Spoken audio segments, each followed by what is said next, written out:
Bueno, bienvenidos, bienvenidas a otro encuentro de En Busca de la Sabiduría. Estamos con Pablo, que vamos a estar comentando un poco de lo que leímos del capítulo 2 del Bhagavad Gita para aclarar algunos conceptos importantes que a veces si uno no se explaya en ellos van quedando en el camino antes de continuar con la lectura. Así que te cedo la palabra, Pablo, para que puedas hacer tus aportes que siempre son muy iluminadores. Hola Pablo, buenas tardes. Bueno, queríamos comentar algo para que vayan teniendo en cuenta algunos conceptos, algunos significados de algunas palabras. Y bueno, comenzamos con esto. Vamos a hablar del Bhagavad Gita eh, y los significados. Por ejemplo, ¿qué quiere decir Gita? Gita quiere decir canto. Bhagavad expresa la suprema realidad, que es denominada indiferentemente Brahma, Paramatma, Bhagavan. De todos estos nombres, el Supremo, el que los incluye a todos como mejor expresión del ser divino, es Bhagavad. Bhagavad es la palabra que incluye a todos esos términos. El término sánscrito vaga solo, B-H-A-G-A, significa misticismo con fórmulas poéticas que recorren la flor de la especulación metafísica y religiosa de la India. Esto es evidente que se apoya en el Sankhya. El Sankhya es el sistema filosófico más antiguo de la India. El sistema filosófico más antiguo hindú establece el dualismo de la materia y del espíritu, y que busca la liberación principalmente por el conocimiento perfecto. Ese es el conocimiento perfecto, lo que significa la misma palabra Sankhya. Por otra parte, recoge en muchos de sus versos la inspiración fundamental del monismo de los Vedas y por sobre todo a los Upanishad. Los Upanishad también, más adelante vamos a ver algunos pasatiempos de los Upanishad. ¿Qué es el Bhakti? El Bhakti significa devoción, devoción a Brahman. El término sánscrito vaga, tenemos otra definición acá, significa felicidad. Y Bhagavan significa es el único que tiene la felicidad y el único adorable. También dice que Vaga es interpretado como el conjunto de los 6 atributos divinos. ¿Cuáles son esos 6 atributos divinos? Primero, señorío. Segundo, poder. Tercero, gloria. Cuarto, esplendor. 5, conciencia. Y 6, libertad absoluta. Vamos con otro término que vamos a dar otra definición. Bhagavan también está cargado de un sentido de religiosidad, expresando particularmente la bondad y benevolencia de Dios hacia las almas y hacia la creación. La sílaba Ba, BHA, significa que Él soporta el universo y Ga tiene el sentido del creador, Señor y propulsor. La sílaba Ba, B corta A, indica el espíritu universal en que están todos los seres. Estas interpretaciones están tomadas de una de las obras más antiguas de la literatura sánscrita, el Bhagavan Purana. Vamos a otro término muy bonito que es el Onkar. ¿Qué es el Onkar? El Onkar representa a Dios o el poder trascendental. Se trata de la letra Ura, la primera letra del alfabeto Gurmukhi, pero con una cola extendida. Se pronuncia Onkar y representa todo el poder del universo controlado por Dios. ¿Qué es el Ik Onkar? Significa que solo hay un Dios. Esto simboliza la importancia de la creencia en una unidad de Dios y la unidad de la humanidad. La creencia de que todos son iguales. El símbolo significa Ka Onkar. Se ve en el Gurdwara, perdón. ¿Cuál es el significado del mantra Onkara? El Om. El sonido Om manifiesta como el sonido inicial que da al origen todo lo que existe. De él emana cada uno de los universos y entidades que lo habitan. Es la voz de Dios que dice, aquí estoy detrás de todos. los átomos de la creación y genera y protege la armonía. Ahora vamos a hablar de las lilas. ¿Qué son las lilas? Las lilas en sánscrito significa literalmente pasatiempos, juegos, diversión, asociado a características divinas. Dentro del no dualismo, lila es una forma de describir toda la realidad, incluido el cosmos, como el resultado del juego creativo del divino absoluto, Brahman. Lila se lo puede traducir como el juego divino. El concepto de lila es común en las escuelas filosóficas no dualistas y dualistas de la filosofía india, pero tiene un significado marcadamente diferente en cada una. Dentro del no dualismo, lila es una forma de describir toda la realidad, incluido el cosmos, como el resultado del juego creativo del divino absoluto, Brahman. En las escuelas dualistas del vainavismo, lila se refiere a las actividades de Dios y su devoto, así como a las acciones macrocósmicas del universo manifiesto, como se ven en las escrituras Vaisnava, Srimad Bhagavatam, por ejemplo, como sus pasatiempos y esa suprema personalidad de Dios, el más grande de los grandes. Acepta la energía material sutil que está investida en tres modalidades de la naturaleza. Esos son algunos de los significados que queríamos nombrar. Y también me gustaría dar un cuento de un devoto muy elevado de Shiva. Eso lo vamos a dar en un ratito. Eh, Hay otra cosa que también quería comentar, que en la India también se festeja el Día del Maestro Espiritual, que se llama Guru Purnima. En Guru Purnima hablamos de Shiva. Esta historia que vamos a contar detona el sentido de la gratitud. Hagan suya esta historia, quizás no estemos a ese nivel todavía, pero cuando miramos cuánto nos queda por recorrer aún en nuestro sendero espiritual, todas las pruebas, los errores que cometemos y utilizamos esta historia y este canto como si la divinidad, tu maestro, tu maestra, guiara tu camino. Porque se dice que este canto, este mantra lo entona alguien quien tiene el don de las lenguas, este don supremo que fue tocado por Panchatanya de Vishnu. El Panchayanya de Vishnu, que es una encarnación de los Vedas. Entonces, comencemos con la historia de Katsusunti. Esta es la historia de un devoto llamado Katsusunti. Este devoto se cuenta que estaba entregado 100% a la figura de Shiva. Este discípulo tenía un gurú sumamente amoroso y compasivo. Sin embargo, este gurú no podía hacerle ver a su discípulo la compasión y la aceptación. Este era sumamente arrogante, especialmente con otro tipo de senderos y otro tipo de devotos. Los veía de alguna forma de menos. Este gurú le estaba enseñando y decía sutilmente: te hace falta más compasión, más aceptación. No estás viendo las cosas como son. A pesar de tu entrega a Shiva y de todas tus fantásticas autoridades, no es suficiente. Estás perdiendo de mucho. Este hacía caso omiso y continuaba en su altar de meditación, en donde tenía una Shivalinga. La Shivalinga es el aspecto más abstracto del señor Shiva. Este aspecto se lo considera sin cualidades, sin principio ni fin. Es un orbe.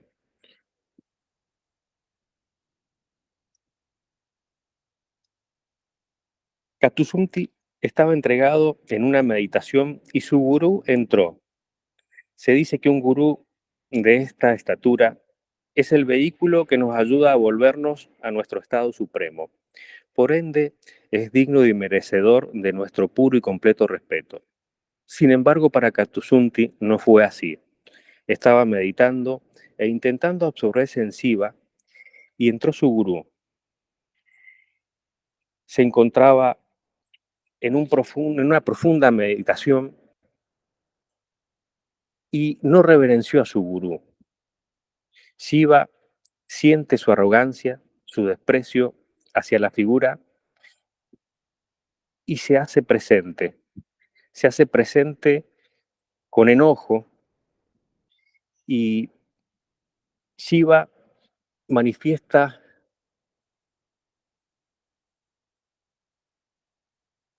algo. ¿Se escucha bien, Pablo? Perdón.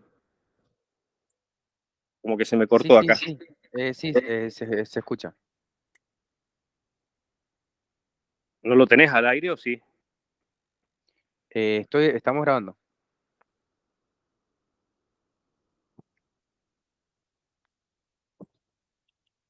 Shiva le dice, Katsusunti, esta es la peor de las faltas, insultar a tu gurú con tu desprecio. No importa la meditación que hagas, no importa las horas de sadhana, no importa las autoridades. Esto es de lo peor que se puede cometer. Por lo tanto, te vas a convertir en un cuervo y estarás destinado a vagar por miles y miles de encarnaciones para que aprendas la ofensa que acabas de hacer el día de hoy. Tu maestro, el único interés que tiene es devolverte a tu estado supremo. Y tú no solamente has ninguneado a tu maestro, sino que has ninguneado el sendero espiritual. Por lo tanto, me has ninguneado a mí. El gurú queda totalmente afligido al ver el enojo de Shiva. Shiva protege al gurú como un embajador suyo. Se dice que el gurú lo da todo por sus discípulos. Se da a sí mismo. Al ver a Shiva diciendo esto, el gurú cae de rodillas a los pies de Shiva, solamente afligido, y le dice lo siguiente, pidiendo por su devoto. Me inclino ante el Señor del Noreste, Shiva, cuya forma es la misma liberación, el supremo Brahman en forma de los Vedas, extendido por todo el universo. Eres sin atributos y el más alto del tiempo sin ninguna limitación, más alta del deseo. Eres el cielo de la dicha, te adoro. Eres el ser sin forma, más allá del onkar, que tiene su raíz en ti. Eres más allá de las palabras, el conocimiento y el mundo físico. Oh Señor de las montañas, eres el atemedor que devora el tiempo, que devora todo. Eres el más compasivo. Todos los atributos y cualidades de la experiencia se originan en ti. Pero el mundo nunca puede encontrar tu fin. Ten compasión y misericordia de este digno discípulo mío. Y ahí es un mantra muy bonito, que ya lo vamos a pasar, que Krishna Das lo canta. Shiva, al ver los ojos grandes de este gurú, de forma tan humilde y compasiva, no pidiendo por él, sino por su devoto, a pesar de que Shiva de alguna forma estaba protegiendo, y al ver esta piedad, ese amor por su devoto, se compadece y le dice, mis palabras no pueden ser probadas como falsas. Aunque tu discípulo permanezca como un cuervo, se convertirá en el más grande conocedor de todos el universo. Él será capaz de ver todas las lilas, todos los juegos divinos del Señor en todas sus manifestaciones y en todos sus universos, cambiando así la maldición por una bendición, pues se dice que a un alma le toma millones de nacimientos y muertes de volverse a su estado supremo. En esa purificación, a este discípulo le estaba siendo convocado uno de los planes más grandes, que era contemplar el desarrollo divino. A este discípulo se le ve como un brahmin, como un sabio del más alto orden, con el conocimiento supremo más allá de sabiduría mundana, más allá de cualquier cosa que pudiera acumular una mente. Se le dice que este discípulo podía ver, tenía esas facultades a través del tiempo, a través de Kala. Eso significa en sánscrito que él podía ver los múltiples juegos divinos, los avatares. Se le bendice con ver a la divinidad en sus múltiples manifestaciones. Katsusuti es el que cuenta el Ramayana, el Ramayana del sabio Tulsida. Es en realidad este cuervo Katsusunti contándole la gloria del Ramayana, del viaje del dios Rama, avatar de Vishnu, contándoselas a Garoda, a la divina ave que Vishnu utiliza como su vehículo. Todo nace cuando Garoda le pregunta, sorprendida por la sabiduría de Katsusunti, y le dice, oye, tú no eres un cuervo. ¿Quién fuiste en una vida pasada? ¿Quién eres realmente? Porque para mí tú eres un rishi y un sabio en toda regla. Y aquí es cuando Katsusunti cuenta su historia. Y por eso que acaba siendo un devoto supremo de Rama. Esto hace que su entrega a Shiva sea completa y sea entera. Ahí terminamos con este pasatiempo de Katsusunti. Excelente, gracias por compartir. Por Em, nada, Pablo. bueno, tengo algunos comentarios que se me fueron viniendo a la mente mientras te escuchaba, si me permitís. Sí, sí, adelante. En primer lugar, a mí me parece que más allá de que cada cultura tiene un lenguaje, y acá estamos hablando obviamente de espiritualidad, del lenguaje de aquello que está más allá de las palabras, para no caer en esta idea de religión como la espiritualidad organizada y con interpretaciones fijas, sino con esta idea de poder acercarnos a lo espiritual. El concepto de Brahman, a mí me parece que lo podríamos asociar perfectamente desde la perspectiva taoísta, por ejemplo, con el Dao, de alguna manera, porque si uno va a la definición, dice, connota el principio universal supremo, la realidad superior en el universo, lo absoluto también, dentro de la cosmología hinduista.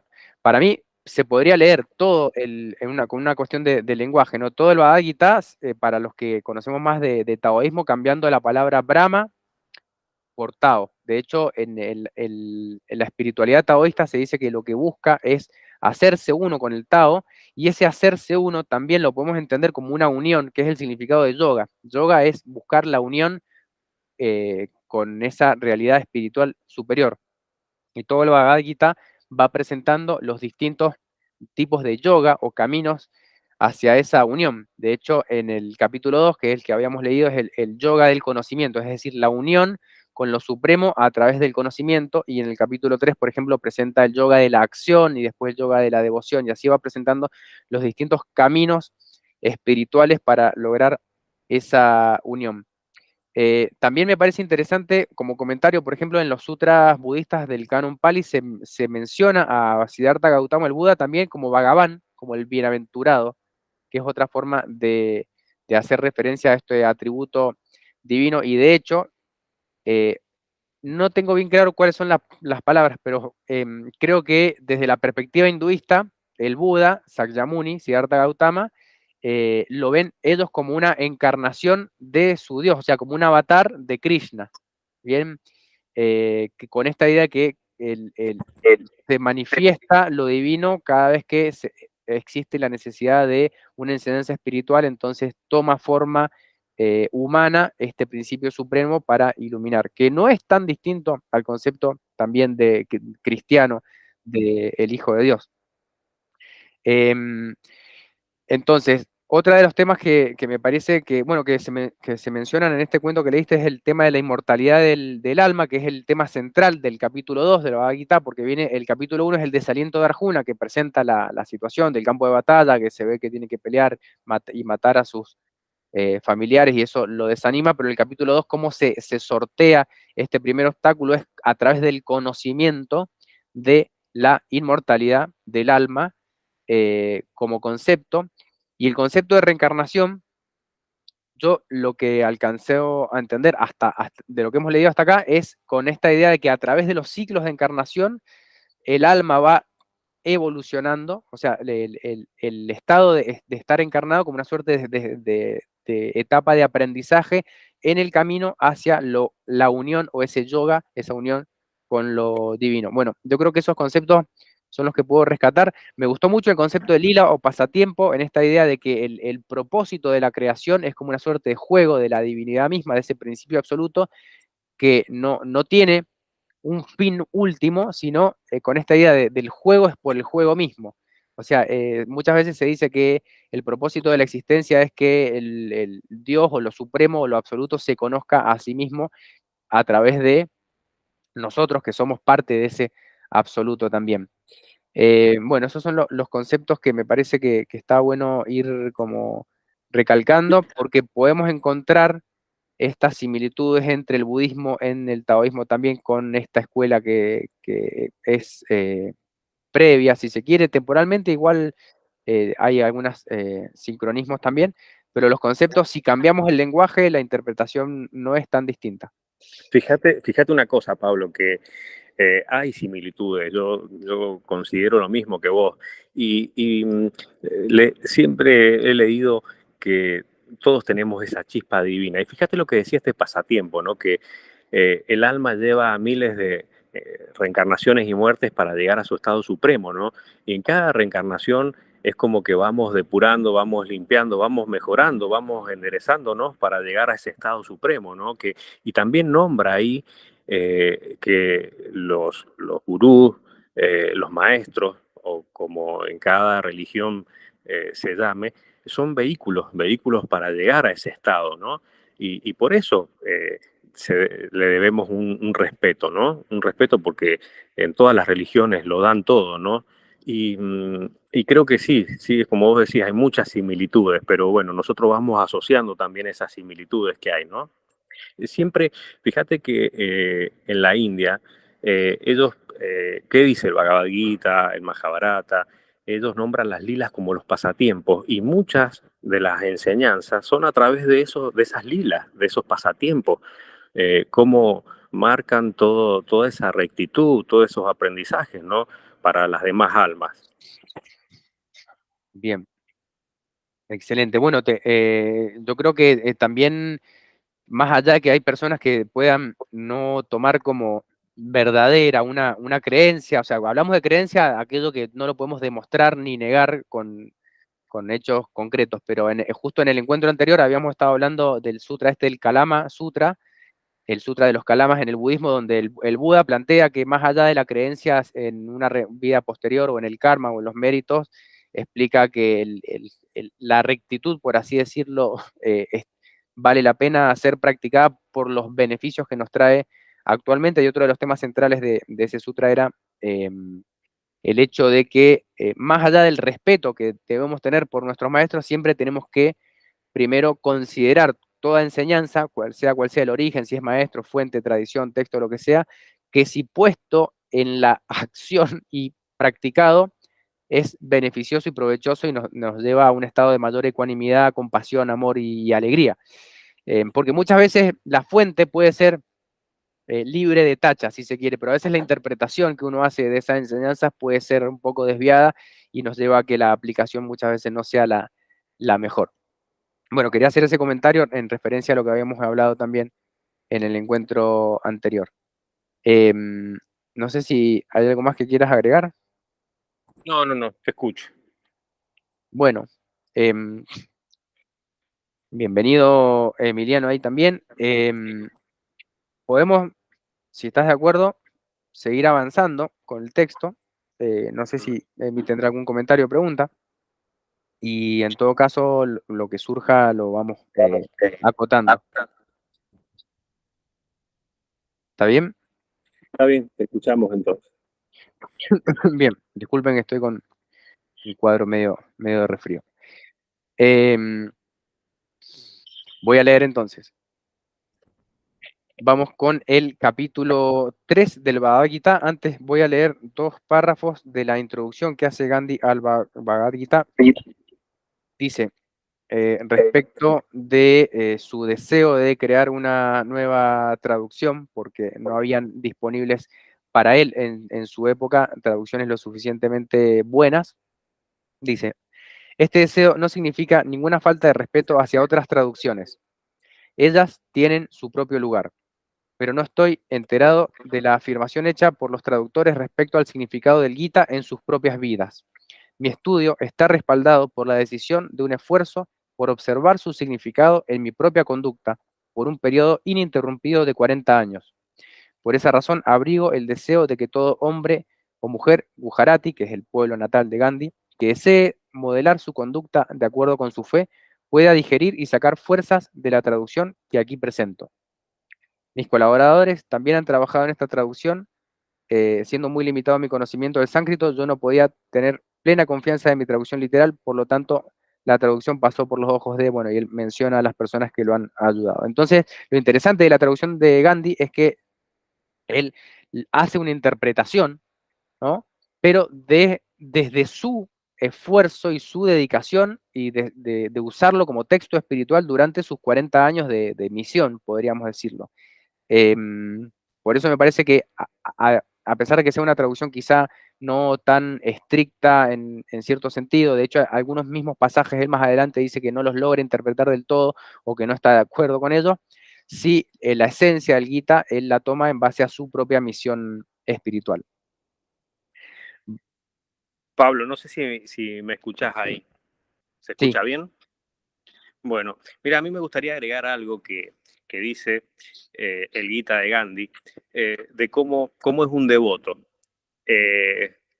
Y dice esto, un devoto es el que no siente celos de nada, el que es una fuente de compasión, el que no tiene egoísmo, el que siempre perdona, el que está siempre contento, cuyas soluciones son firmes, el que ha dedicado su mente y su alma a Dios, el que no causa temor, el que no teme a los demás, el que está libre de regocijo exagerado, penas y miedos, el que es puro, el que se entrega a la acción pero no es afectado por ella, el que renuncia a todos los frutos buenos o malos, el que trata igual a enemigos y amigos, el que no es conmovido por el respeto o la falta de respeto, el que no se envanece por las alabanzas, el que no se deprime si la gente habla mal de él, el que ama el silencio y la soledad, el que tiene una mente disciplinada. Esto es muy bonito y lo quería agregar. bien. Sí, sí, después cuando hable del yoga de la devoción, ahí va a ir especificando cuál es el devoto ideal, que no debemos a veces compararnos nosotros con eso ideal, como se dice, como una línea recta, perfecta en la geometría no existe en la realidad, sino lo tomamos como un modelo de referencia, pero sí nos sirve como guía. Bueno, vamos con el capítulo 3 del Bhagavad Gita según Gandhi. Él hace una breve presentación que dice: puede decirse que este capítulo es la clave para la comprensión del Gita. Deja claramente establecido el espíritu y la naturaleza de la acción correcta y muestra cómo el verdadero conocimiento debe expresarse en actos de servicio desinteresado. Continuando con el diálogo, entonces, entre Arjuna y Krishna, dijo Arjuna: si tú sostienes que la actitud de desapego es superior a la acción, ¿por qué entonces me empujas a esta terrible acción? Pareces confundir mi entendimiento con intrincadas palabras, por lo tanto, dime con toda certeza dónde está mi salvación. Arjuna se muestra perplejo porque mientras por una parte es reprochado por su cobardía, por otra parece ser aconsejado a abstenerse de la acción. Pero en realidad no es así, como se verá en los siguientes versos, aclara Gandhi. Dijo Krishna: te he hablado antes, oh impecable, de dos actitudes en este mundo, la de los samkhyas por el yoga del conocimiento y la de los yogis por el yoga de la acción. El hombre jamás se libera de la acción por no emprenderla, ni alcanza tal liberación por la mera renuncia a la acción. Acá hay una nota, dice: liberarse de la acción es liberarse de la esclavitud de las acciones. Esta liberación no se alcanza por la cesación de toda actividad, además de que esta inactividad es imposible debido a la naturaleza misma de las cosas. ¿Cómo puede alcanzarse entonces? Los versos siguientes dan la explicación. Dice entonces: porque nada puede permanecer inactivo ni por un momento. Todo es impulsado por la acción de la fuerza de las tres gunas inherentes en Prakriti. Acá, como definición, es importante hacer Prakriti, hace referencia a lo manifestado o la materia. Según la filosofía Samkhya, todo cuanto existe puede ser reducido a dos principios fundamentales: espíritu, Purusha, y materia, Prakriti. Estas dos categorías de la existencia son eternas, increadas. Purusha es el principio consciente, inactivo. Prakriti es inconsciente, aunque es el principio activo de toda manifestación. Prakriti, la materia, está constituida por tres sustancias elementales: sattva, rajas y tamas. Son las gunas, elementos inseparables que se combinan en diferentes proporciones para formar los objetos materiales. Sattva corresponde al principio de la inteligencia, rajas al principio de la energía, tamas al principio de la masa o inercia. Las tres gunas están siempre en actividad, cada una tratando de predominar sobre las otras. La naturaleza de las cosas es determinada por el predominio de una u otra de las gunas. Continuando con el texto dice: el que refrena los órganos de la acción, pero cuya mente permanece en los objetos de los sentidos, completamente engañado, ese es un hipócrita. Dice Gandhi: el hombre que refrena su lengua, pero mentalmente reniega de otro, es un hipócrita. Pero esto no quiere decir que debamos dar rienda suelta a los órganos de la acción, en tanto que la mente puede ser controlada. El control físico debe ser enteramente autoimpuesto y no superpuesto desde afuera, como ser en el caso del miedo. Este verso se refiere al hombre que refrena su cuerpo porque no puede dejar de hacerlo, pero que da rienda suelta a la mente, y si pudiera dar rienda suelta al cuerpo, también lo haría. El verso siguiente pone las cosas a la inversa.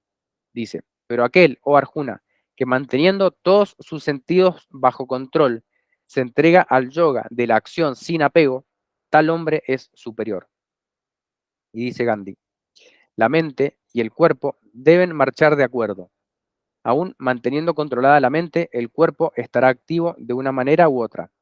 Pero aquel cuya mente está verdaderamente controlada, cerrará sus oídos, por ejemplo, a las conversaciones indignas y los abrirá solamente para escuchar las alabanzas a Dios o a los hombres de bien. No tendrá deleite en los placeres sensuales y se mantendrá siempre ocupado en actividades que ennoblezcan su alma. Ese es el sendero de la acción. Karma Yoga es el medio de liberar al alma de la esclavitud del cuerpo, y en él no hay lugar para la satisfacción de los deseos. Continúa el texto, dice, cumple el deber que te corresponde, porque la acción es superior a la inactividad. Ni aun la vida normal sería posible en la inacción. Este mundo de los hombres está sujeto a la esclavitud de las acciones, excepto de aquellas que se hacen como sacrificio. Con este fin, ejecuta las acciones sin apego. Acá acción como sacrificio, dice Gandhi, quiere decir los actos de servicio desinteresado dedicados a la divinidad. Continúa. Junto con el sacrificio, yajna, el Señor creó la humanidad diciendo, por medio de esto os multiplicaréis, que esto sea para vosotros el dador de todos vuestros deseos. Con esto podréis complacer a los dioses y ellos os complacerán a vosotros. Así, complaciéndoos unos a otros, podéis obtener el mayor bien. Halagados por los sacrificios, los dioses os darán los dones deseados. El que goza de los dones sin ofrecer nada por ellos es un verdadero ladrón. Acá el comentario de Gandhi respecto al término dioses debe ser tomado como significando toda la creación de Dios. El servicio a todos los seres creados es el servicio a los dioses y esto es el sacrificio. Yajna, sacrificio, es una palabra plena de belleza y de poder. Por tanto, con el aumento del conocimiento y de la experiencia y con el cambio de los tiempos, su significado puede crecer y cambiar. Yajna literalmente significa culto, de ahí sacrificio, de ahí cualquier acto de sacrificio o cualquier acto de servicio. Y en este sentido, cada época puede y debe tener su propio yajna particular, porque la humanidad vive por medio de yajna o sacrificio. Yajna significa un acto dirigido al bienestar de otros, hecho sin recibir o desear una recompensa por él, ya sea una recompensa material o espiritual.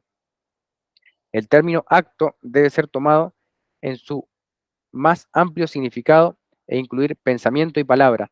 Y el término otros debe incluir no solamente a la humanidad, sino a todos los seres vivos. Por lo tanto, no será yajna sacrificar animales ni aun con la intención de servir a la humanidad, dice. El mundo no puede sustituir ni por un momento, no puede subsistir ni por un momento sin yajna en ese sentido, y por lo tanto el Gita, después de haberse ocupado de la verdadera sabiduría en el segundo capítulo, trata en el tercero de los medios de obtenerla, y declara que yajna vino con la creación misma. Este cuerpo nos ha sido dado solamente para que podamos servir a toda la creación con él. Y así, dice el Gita, el que come sin ofrecer yajna, come alimento robado. Te ganarás el pan con el sudor de tu frente, dice la Biblia. Los sacrificios pueden ser de muchas clases. Uno de ellos podría ser ganarse el pan. Si todos trabajaran para obtener un sustento y no más, habría bastante alimento y bastante ocio para todos. Entonces no habría gritos de superpoblación ni enfermedades, ni la miseria que vemos a nuestro alrededor. Tal trabajo sería la más alta forma de sacrificio. Los hombres podrán hacer, sin duda, muchas otras cosas, ya sea con sus cuerpos o con sus mentes, pero todo debería ser un trabajo de amor por el bienestar común. ¿Acaso no pueden los hombres ganarse su pan con el trabajo intelectual? No, dice, las necesidades del cuerpo deben ser suministradas por el cuerpo. Dada al César lo que es del César, tal vez pueda ser aplicado acá, dice Gandhi. Continuando con el texto, dice, el hombre recto que come los restos del sacrificio está libre de todo pecado, pero el malvado que cocina solamente para sí mismo come del pecado. Del alimento surge la vida y de la lluvia nace el alimento. Del sacrificio viene la lluvia y el sacrificio es el resultado de la acción. Aquí está expresada la teoría del trabajo corporal llamado por Tolstoy trabajo por el pan, que se convierta en yajna o sacrificio cuando es ejecutado inegoístamente para otros. La lluvia no proviene de funciones intelectuales, sino del mero trabajo corporal. Es un hecho bien establecido que la lluvia cesa cuando los bosques son despojados de los árboles y la lluvia es atraída cuando se plantan árboles. El volumen de agua caída aumenta con el aumento de la vegetación. ¿Quién puede saber todos los malos efectos morales y físicos del cese del trabajo corporal? Dice Gandhi. Continúa el texto y dice, sabe que la acción surge de Brahman y Brahman de lo absoluto. De aquí que Brahman, que todo lo compenetra, está firmemente establecido en el sacrificio. El que no sigue la rueda así puesta en movimiento aquí abajo, viviendo en pecado y saciando sus deseos, ese hombre o parta vive en vano. Pero el hombre que se deleita en Atman, el alma, está contento en Atman y está satisfecho solamente en Atman, para él las acciones no existen. Para él no hay interés alguno en las cosas hechas ni en las que no se han hecho, ni necesita él depender de nada con fines personales. Por lo tanto, ejecuta siempre, sin apego, el trabajo que debes hacer, porque realizando las acciones sin apego, el hombre alcanza lo supremo. Porque solamente por medio de la acción, Janaka, que es un rey filósofo de la antigüedad, que era símbolo de la perfecta autorrealización, junto con la incesante actividad en el mundo, reinaba sin interés egoísta y sin el sentido personal de ser él un rey, es la nota al pie. Janaka y otros alcanzaron la perfección. Aún para servir de guía a la humanidad, debes actuar. Lo que hace el hombre superior es hecho también por los otros hombres. El ejemplo dado por él es seguido por el mundo. Para mí no hay nada que yo deba hacer en los tres mundos, nada digno de obtener que yo no haya obtenido ya. Sin embargo, siempre actúo. Comenta Gandhi, dice.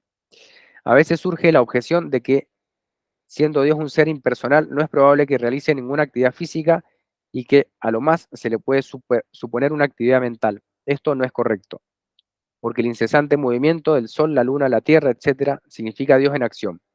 Esta no es actividad mental, sino física.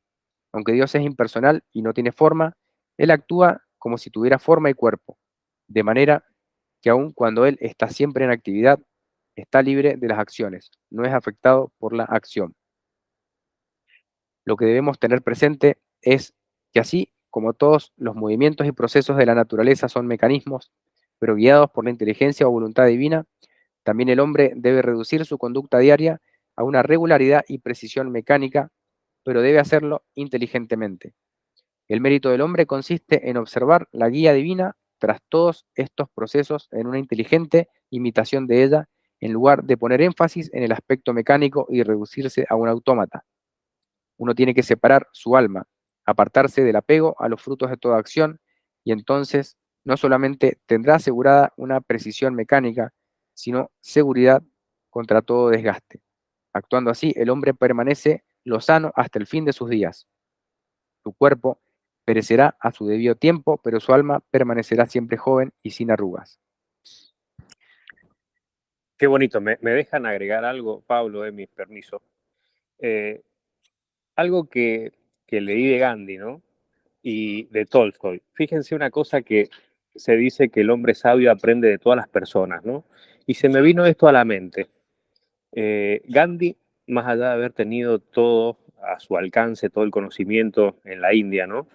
Y, y también se inspira en Tolstoy, filósofo y escritor ruso, ¿no? Yo no he leído prácticamente de Tolstoy, lo he escuchado nombrar, pero sí reflexiono sobre esto. Tolstoy, lo poquitito que leí, él a los 50 años tuvo un despertar espiritual y se basó en la compasión en donde él deja sus riquezas y, y empieza a saborear otras cosas, ¿no? Otras cosas por el despertar, por el mismo despertar espiritual, en donde otro duque adinerado le manifiesta eso, que por qué no disfrutaba de todo eso que él tenía, ¿no? Pero él ya estaba, ¿no?, con otro estado de conciencia. Y se me vino esta reflexión, cómo todas las almas nos enseñan algo, ¿no? más allá de ese conocimiento que él podía tener y de todo a su alcance en la India, se inspira también en otra persona. Y esto es para hacer referencia de que siempre aprendemos de todos algo, algo nos dejan. Eso quería expresar, perdón. Sí, yo creo que en la biografía de Gandhi él mantiene correspondencia con Tolstoy, que no sé si lo debe conocer personalmente cuando él estudia en Europa, creería que sí, pero él está en contacto con él, por eso también lo cita y estaba al tanto de su pensamiento, si no me equivoco.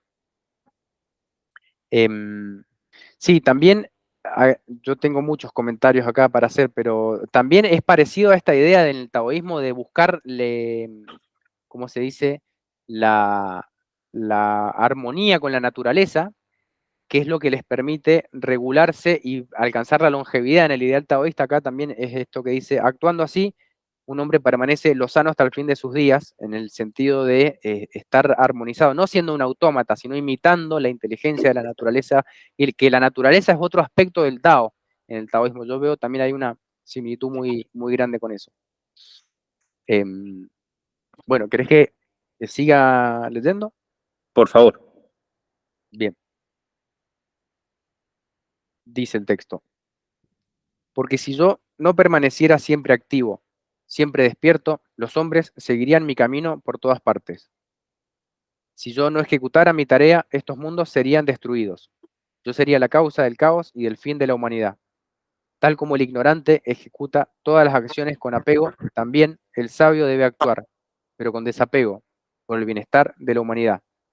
El sabio no debe confundir la mente de los ignorantes que están atados a la acción.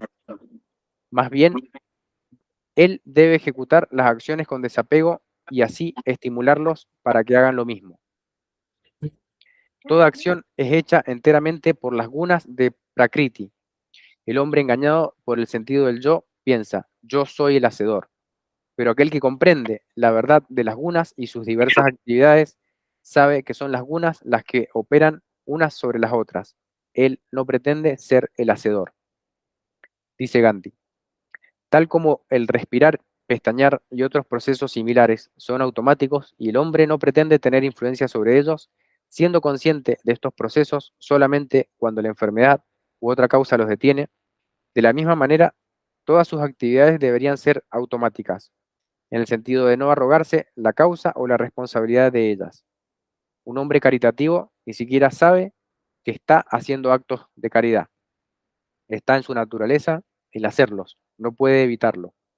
Este desapego solo puede provenir de un esfuerzo incansable y de la gracia de lo divino. Continúa el texto y dice, engañados por las gunas de Prakriti, los hombres están atados a la actividad de las gunas. El que sabe la verdad de las cosas no debe confundir a los de poco entendimiento que aún no poseen el conocimiento. Dirige todos tus actos hacia mí con tu mente fija en el Atman, sin ningún pensamiento en los frutos de la acción, ni sentido de lo mío. Líbrate del temor y combate, dice Gandhi. El que conoce el Atman, que habita en su cuerpo y lo realiza como una parte del Atman supremo, dedicará todo a él, tal como un fiel sirviente actúa como la sombra de su amo, y le dedica todo lo que hace, porque el amo es el verdadero hacedor, el sirviente no es más que el instrumento. Continúa el texto y dice, aquellos que siempre actúan de acuerdo a las reglas que aquí he establecido, con fe y sin cavilaciones, ellos también están liberados de la esclavitud de las acciones. Pero aquellos que critican las reglas y rehúsan conformarse a ellas son necios, muertos para todo conocimiento. Sabe que ellos están condenados. Aún el hombre sabio que actúa de acuerdo a su naturaleza, todas las criaturas siguen su propia naturaleza. ¿De qué sirve reprimirla? Dice Gandhi. Esto no contradice las enseñanzas del capítulo 2. El autocontrol es el medio de la salvación. Las energías del hombre deben ser dirigidas a obtener un completo autocontrol hasta el fin de sus días. Pero si no lo logra, tampoco la represión le ayudará. Este verso no descarta el control, sino que explica que la naturaleza prevalece. Pero el que se justifica diciendo, no puedo hacer esto, no está en mi naturaleza, ese interpreta mal este verso. La verdad es que no conocemos nuestra naturaleza, pues los hábitos no son la naturaleza. Progreso, no decadencia, ascenso y no descenso, es la naturaleza del alma y por lo tanto toda amenaza de decadencia o descenso debe ser resistida. Este verso siguiente aclara esto muy bien y dice: cada sentido tiene sus atracciones y repulsiones hacia los objetos. El hombre no debe caer bajo el dominio de estos porque son sus enemigos. Comenta Gandhi: oír, por ejemplo, es el objeto de los oídos y estos pueden sentir inclinación a escuchar ciertas cosas y no otras. El hombre no debe permitirse ser arrastrado por estas simpatías y antipatías, sino que debe decidir por sí mismo lo que es conducente a su crecimiento, siendo su meta última alcanzar el estado más allá de la felicidad y de la desgracia. Continúa, dice: es mejor cumplir el propio deber, aunque sea sin méritos, que el deber de otro, aunque sea perfecto. Es mejor morir cumpliendo su propio deber, es peligroso seguir el deber de otro. Comenta Gandhi: el deber de un hombre puede ser servir a la comunidad trabajando como un barredor, o el de otro puede ser trabajar como un contador. El trabajo de un contador puede parecer más atrayente, pero esto no debe apartar al barredor de su trabajo. Si él se deja arrastrar, se perderá él mismo y pondrá a la comunidad en peligro. El trabajo del hombre será juzgado por la divinidad según el espíritu en que es realizado y no por la naturaleza del trabajo, lo que no hace ninguna diferencia. El que actúa con un espíritu de dedicación se prepara para la salvación. Dice Arjuna: ¿qué es lo que empuja al hombre hacia el mal, oh Krishna, aún contra su voluntad, como si fuera obligado por fuerza? Y dice Krishna: es el deseo, es la ira, nacido de la guna rayas, que es la gran devoradora, la más pecadora. Conócela como enemiga del hombre aquí. Tal como la llama es oscurecida por el humo, el espejo por el polvo y el embrión por el apnios, así el conocimiento es oscurecido por el deseo. El conocimiento es oscurecido por el eterno enemigo del sabio, que en la forma de deseo es un fuego insaciable.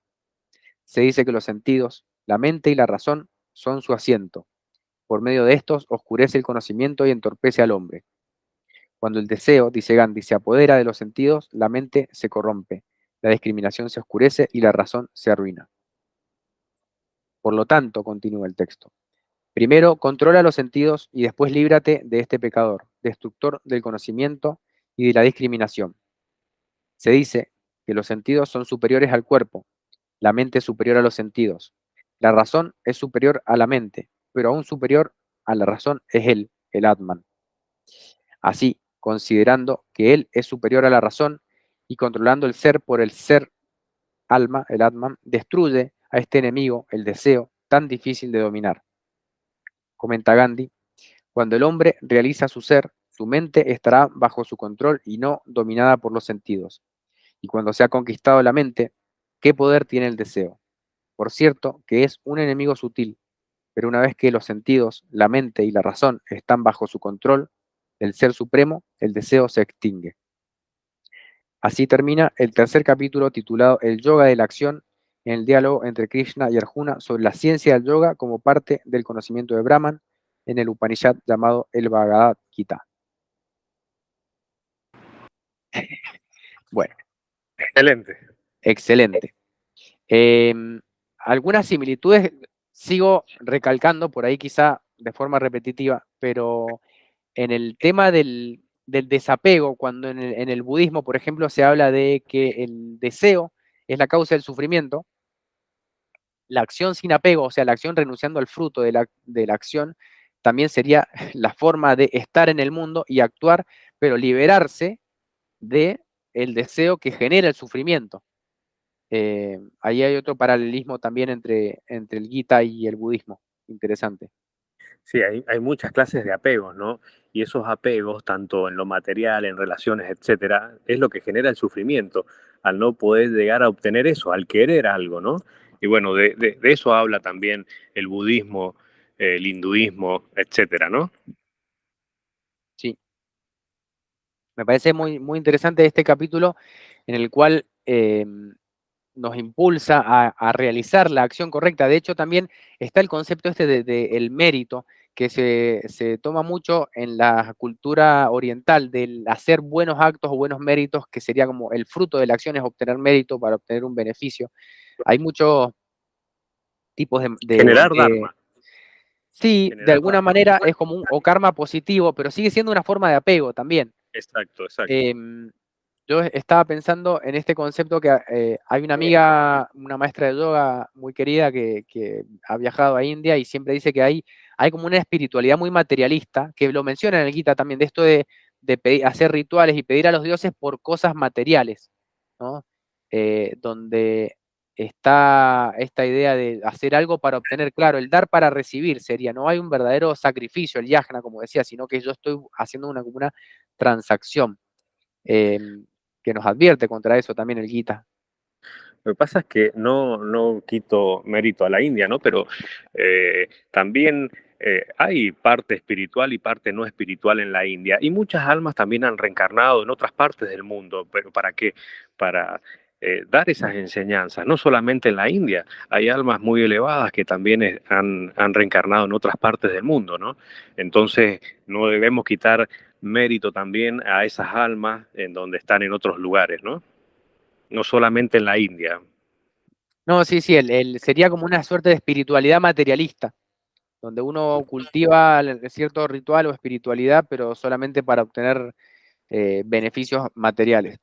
Y También, también está el materialismo espiritual, que es esto de ir como cosechando méritos espirituales, cosechando logros, como si uno tuviera las famosas medallas así, para sentirse mejor con uno mismo. En realidad no deja de ser una forma de egoísmo. sí, también hay muchos seres que hacen austeridades y demás para obtener dones, ¿no? Y creo que la divinidad no quiere eso, sino la compasión, ¿no? La compasión hacia los demás, el servir a los demás, más que la obtención de dones, ¿no? Y también cuando uno genera dharma y va generando dharma o el karma positivo, ¿no? Pero bueno, eso también se termina porque yo creo que no hay que olvidarse de generar ese karma positivo, ¿no? Y de servir. Eso es muy, muy importante en la vida de un ser. Así es, bien. Bueno, no sé si quieren compartir o comentar algo más. Yo creo que hemos avanzado bastante hoy. Bueno, bueno. Em, Acá si querés dejamos y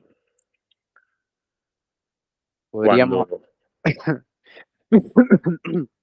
podríamos hacer querés una cortar acá. breve lectura del Dhammapada, algún capítulo que es cortito, si les parece bien, Bueno, bueno. como Pablo, para... decime, ¿lo podés pasar al grupo el libro en PDF? Ya, cuando yo regrese ya voy a pasar lo que tengo, yo también lo voy a ir pasando al grupo, que eso le va a sumar también a Emi para su escuela de Kung Fu. sí, sí, sí, están todos los textos, están disponibles, yo después se los paso. Entonces, vamos a el Dhammapada. Creo que habíamos hablado en el encuentro anterior sobre el castigo. Vamos a leer el capítulo número 11. El Dhammapada, recuerden que es uno de los textos fundamentales del budismo también, y no está puesto como otros sutras en forma de diálogo, sino directamente eso es como una recopilación de dichos de Buda. Por eso el texto va directamente a la frase, a la enseñanza, y no hace ninguna introducción. Bien, en este caso, entonces, vamos a leer el Dhammapada, el capítulo 11 sobre la vejez. Dice, ¿qué es la risa? ¿Qué es el júbilo cuando el mundo siempre está ardiendo? Envueltos en la oscuridad, ¿por qué no buscáis la luz? Mira esta figura adornada, una pila de llagas, erguida, enferma, muy considerada. En esta no hay estabilidad perdurable. Aventajada es esta materia, nido de enfermedades, putrefacta. Este apestoso conglomerado se rompe porque la vida concluye en la muerte. Como calabazas descartadas en otoño son estos huesos blancuzcos, habiéndolos visto. ¿Cuál es el deleite? Habla entonces sobre el envejecimiento y dice en la nota al pie, este verso fue pronunciado por el Buda a Teri Uttara, una monja que tenía 120 años de edad. El comentario explica que ella alcanzó el primer estado de iluminación después de escuchar este verso. Dice, ciudad construida de huesos, cubierta de carne y sangre, allí están depositadas la vejez y la muerte, la vanidad y la ingratitud. Envejecen los bien decorados carruajes de los reyes, también el cuerpo llega a la vejez, pero el Dhamma de los santos no envejece. Esto los santos proclaman entre los santos. Como alternativa a este comentario también podría ser los santos hacen que otros santos realmente conozcan esto. Este hombre que ha oído poco envejece como el buey, sus carnes aumentan, su sabiduría no aumenta. He andado en el ciclo por muchos nacimientos, buscando sin encontrar al constructor de la casa. Nacer una y otra vez es sufrimiento. Constructor de la casa, te he visto. No harás de nuevo la casa. Todas tus vigas están rotas. El techo de la casa destruido. La mente ha ido a lo incondicionado. Alcanzó la extinción de los deseos. No habiendo practicado la vida pura, no habiendo obtenido riqueza en la juventud, se consumen como garzas viejas en un lago agotado de peces. No habiendo practicado la vida pura, no habiendo obtenido riqueza en la juventud, yacen suspirando, pasados, como flechas disparadas por el arco. Yacen lamentándose, afligiéndose, gimiendo acerca de las cosas hechas en el pasado. Y este es el capítulo del Dhammapada acerca de la vejez. Recuerden que en la historia de Buda, cuando sale por primera vez del palacio y se encuentra con la realidad que habían querido ocultarle durante toda su crianza, se encuentra por primera vez con la enfermedad, la vejez y la muerte, y en base a esto él decide iniciar su búsqueda espiritual porque comprende acerca de la impermanencia. Entonces todo esto que habla es acerca de la impermanencia del cuerpo, al cual dice no deberíamos dedicarnos a su cultivo, sino más bien al cultivo del conocimiento. Bueno, como para meter un Muchas poco de gracias. budismo también. Muchas gracias, muy lindo. Es muy crudo, el Dhammapada es como, hace unos comentarios un poco menos esperanzadores, como en en el Gita, que es más del aspecto devocional, donde se ve esto más de... Se busca mucho la alegría en la acción también en el yoga devocional. En el Dhammapada, en el budismo, a veces se dice que es nihilista porque habla de esto, de la aniquilación, de la impermanencia, pero en realidad lo que dice es que tenemos que buscar una realidad superior para liberarnos de este ciclo de la encarnación, del renacimiento, que sería otra forma de alcanzar la unidad con el espíritu absoluto. Bueno, hasta acá con el encuentro de hoy. Gracias por estar ahí. Gracias a ustedes. Y estaremos ahí en comunicación para la próxima. Perfecto, perfecto. Muchas gracias. Muchas gracias, chicos, por estar.